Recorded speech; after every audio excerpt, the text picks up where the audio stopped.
Assalamualaikum warahmatullahi wabarakatuh. Ketemu lagi dengan Selvi Mardiana. Masih melanjutkan tentang pertemuan yang lalu terkait dengan rasio keuangan. Dan pada kesempatan kali ini kita akan membahas tentang rasio profitabilitas. Rasio profitabilitas itu merupakan pendekatan kuantitatif dan kualitatif faktor profitabilitas bank.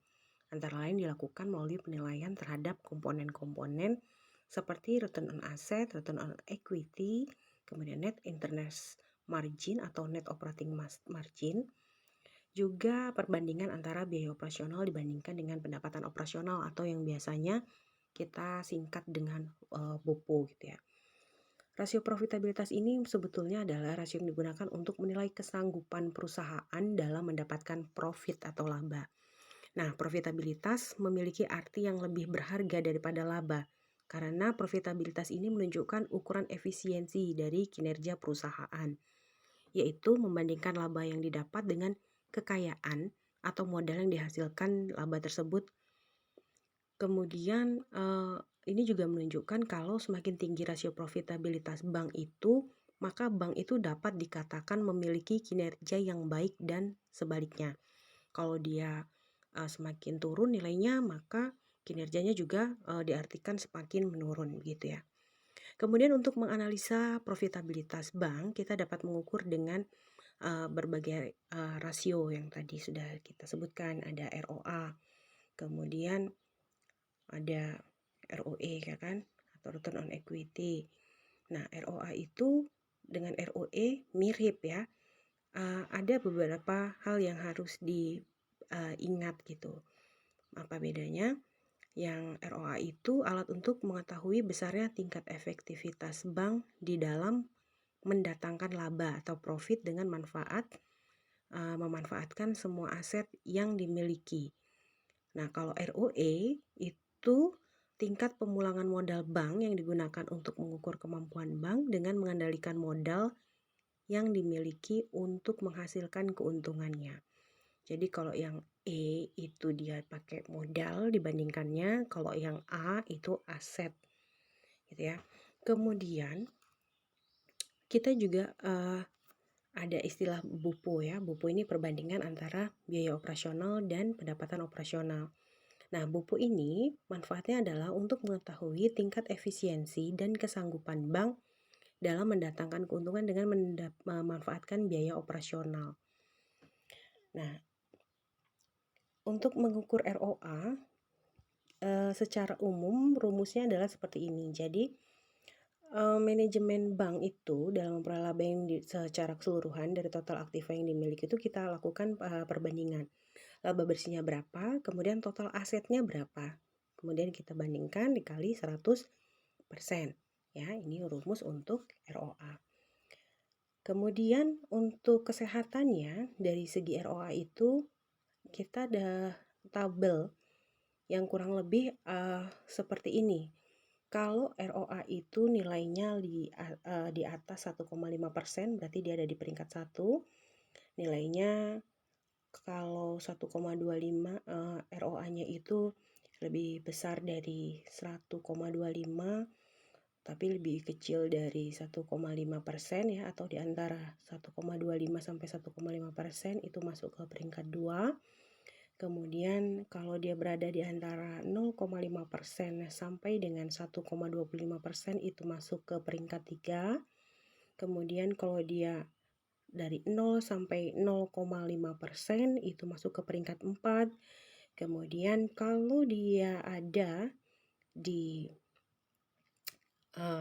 bawah 0% ya, minus gitu, itu ada di peringkat 5.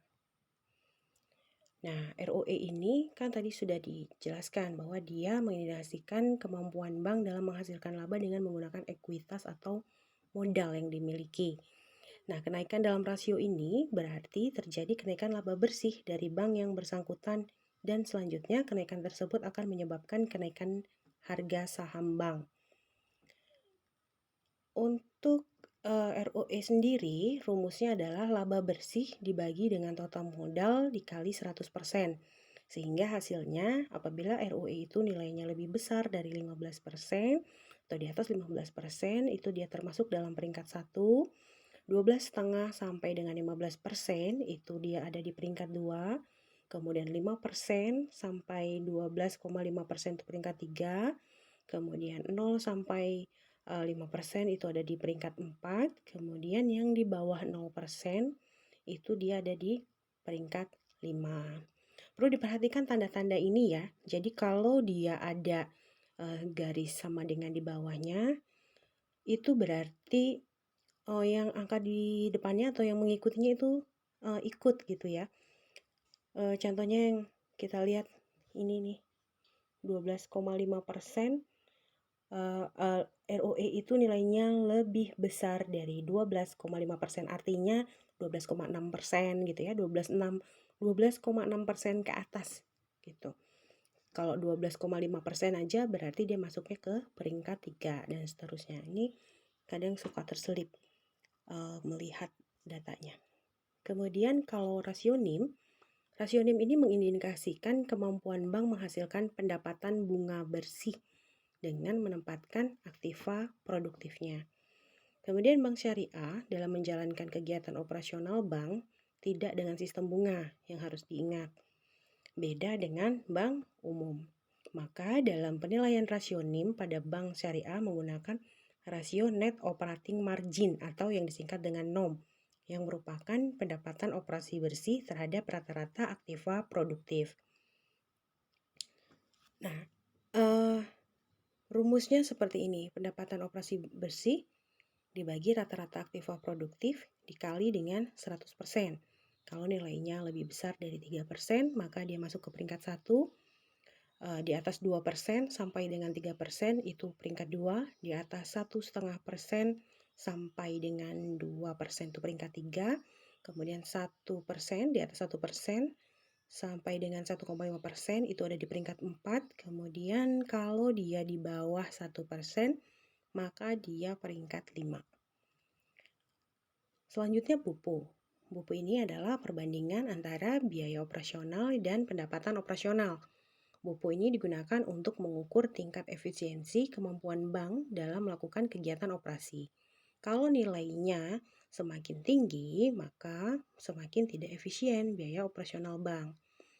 Rumusnya adalah biaya operasi dibandingkan dengan pendapatan operasi. Jadi kalau biaya operasi dibandingkan dengan pendapatan operasi nilainya lebih besar, maka tidak efisien. Tapi kalau lebih kecil dia bisa dikatakan efisien. Untuk pengukurannya kurang lebih seperti ini, silakan ingat ya, kalau dia nilainya di atas 94%,